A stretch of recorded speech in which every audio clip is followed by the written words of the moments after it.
할렐루야! 우리 예수님을 찬양합니다. 어디서나 우리를 선하게 이끄시며 보호하시며 새롭게 하시는 하나님을 바라봅니다. 내주하시는 성령께서 오늘도 하나님의 기쁨과 감격으로 인도하실 것입니다.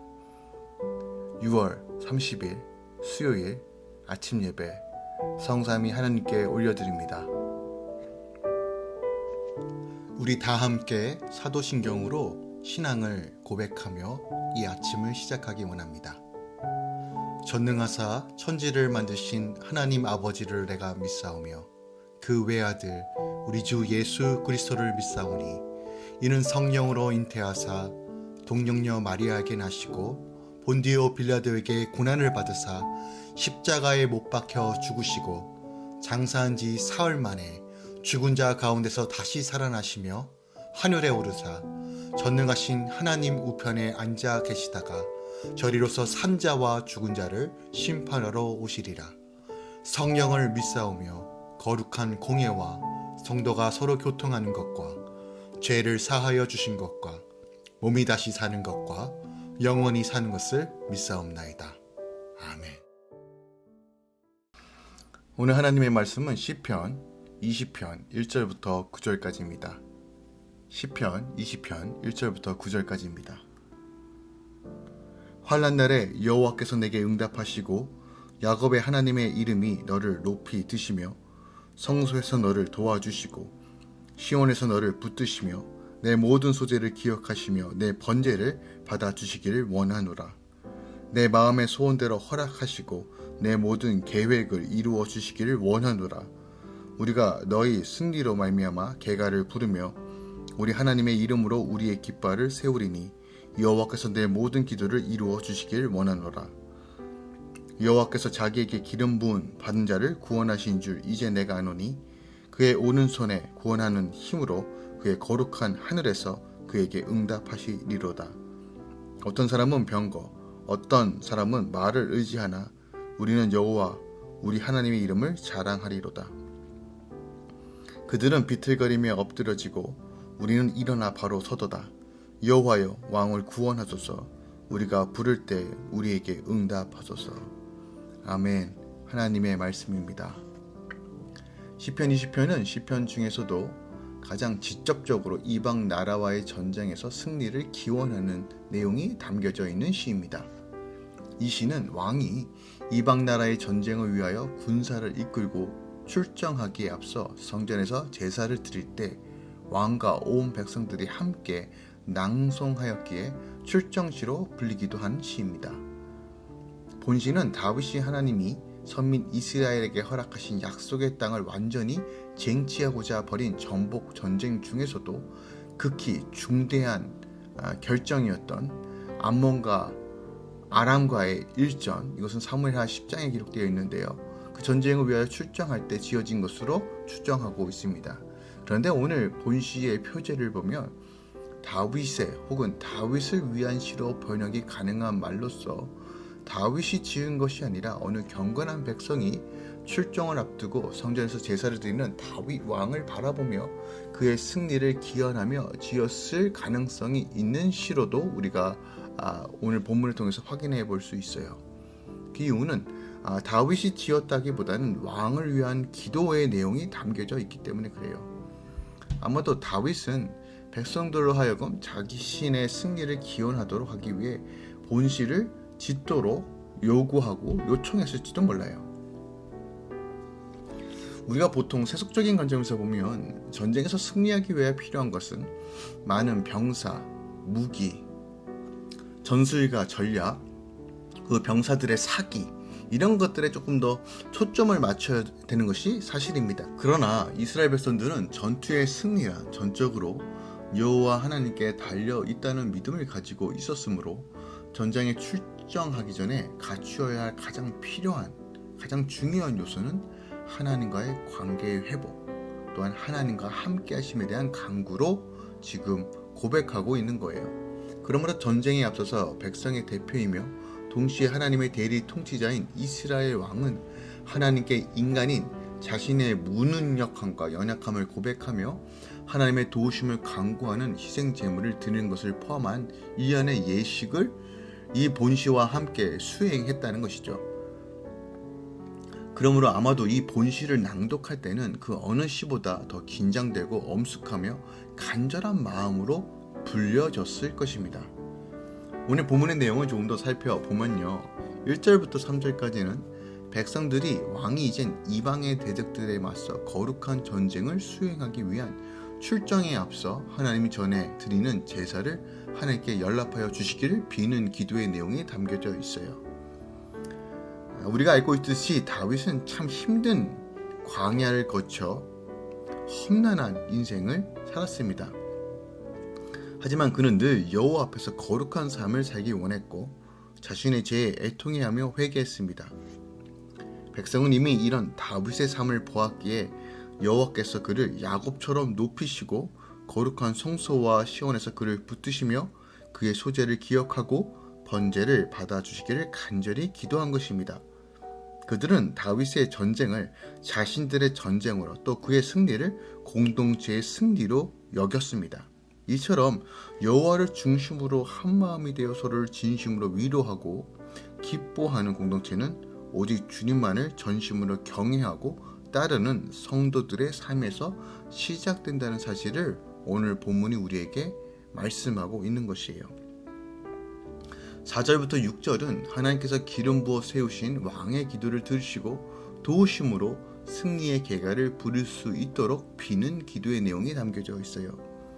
백성은 다윗이 하나님의 마음에 합한 기도를 드릴 것을 이미 알고 있었습니다. 그리고 하나님이 다윗의 마음의 소원과 모든 계획을 이루어 주시고 그분의 도우심으로 전쟁에서 승리하게 하실 것을 확신합니다. 이처럼 백성이 다윗을 절대적으로 신뢰한 것은 다윗이 여호와를 온 마음으로 경외하며 살아왔기 때문입니다. 다윗은 여호와를 경외함으로 백성의 마음을 강동시켰고 백성은 다윗과 자신들을 우리로 칭하며 여호와를 향해 한마음이 되었습니다. 하나님은 우리의 능력이나 업적이 아닌 마음속 깊은 곳에 있는 진정성을 보십니다. 성실과 진정으로 주님을 찬송하며 상대방을 대할 때 성도는 많은 사람의 마음을 주께로 향하게 할 수 있다는 진리를 우리에게 가르쳐주고 있습니다.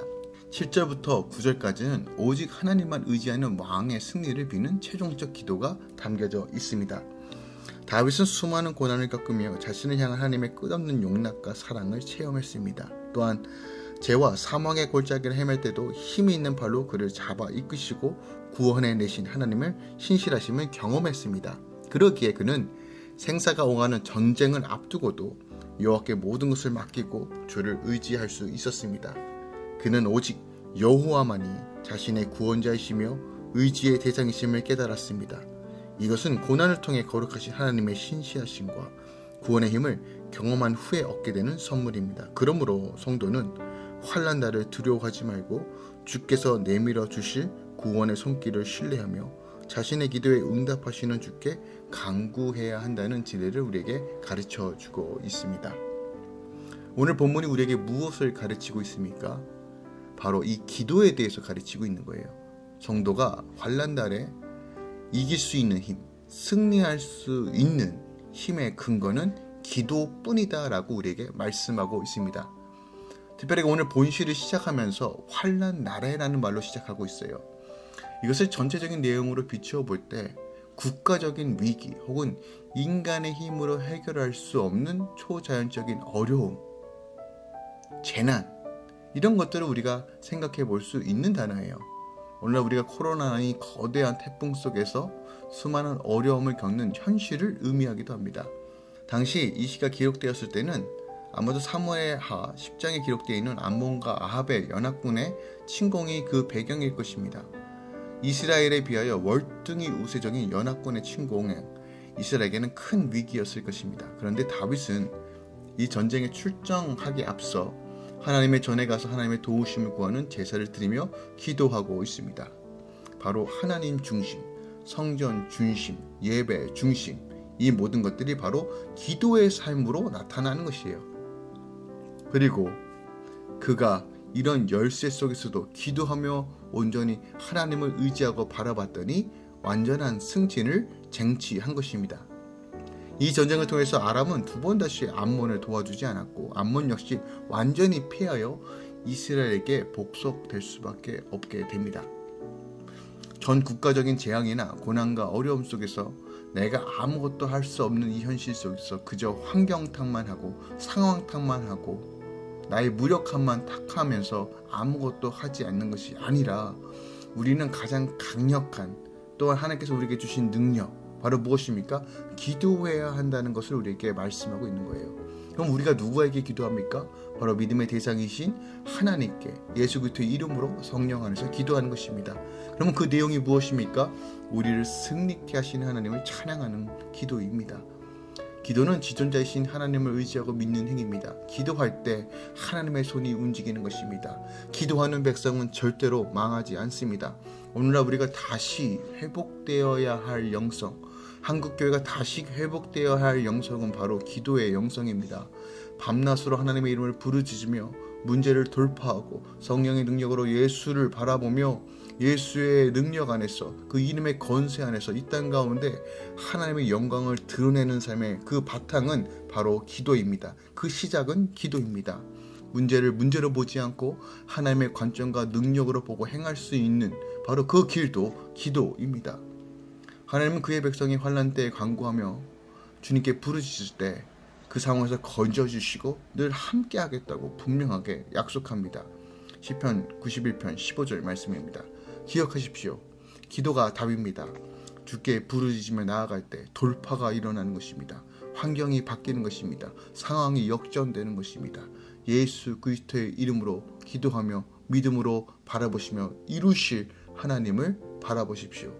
오늘 우리 안에 수많이 엉켜있는 문제들이 다시 한번 온전하고 새롭게 될 것을 경험하게 될 것입니다. 불신을 내려놓고 하나님 앞으로 나오십시오. 특별하게는 7월 1일부터 많은 규제들이 완화됩니다. 언제든지 교회에 오셔서 기도하실 수 있습니다. 카카오톡 채널로 문자 주시면 언제든지 방문하시고 또 저녁마다 기도하실 수 있으니까 시간 되시는 대로 구별하여서 주님의 전에 기도하러 나오시길 예수님의 이름으로 부탁드립니다.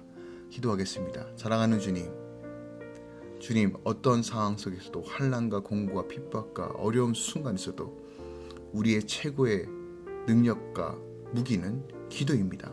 하나님께 기도하고 우리 주 예수 그리스도의 이름으로 선포하며 문제로 보지 않고 하나님께서 이루실 것을 믿음으로 바라보며 취하는 이 모든 것들이 기도입니다. 하나님, 우리가 온전한 기도의 영성이 회복되어지고 기도로서 문제를 해결하고 기도로서 다시 우리를 단련시키고 기도로서 하나님의 말씀에 순종하고 기도로서 하나님의 뜻을 분별하며 나아갈 수 있도록 역사하여 주시옵소서.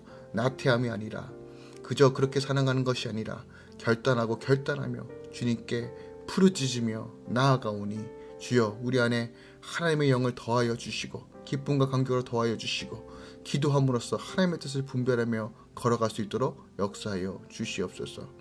무더위 속에서도 주의 성도들을 지키시고 또한 우리 다음 세대 이 방학 기간 동안에 하나님의 선하심을 맛보며 나아가게 하여 주시옵소서.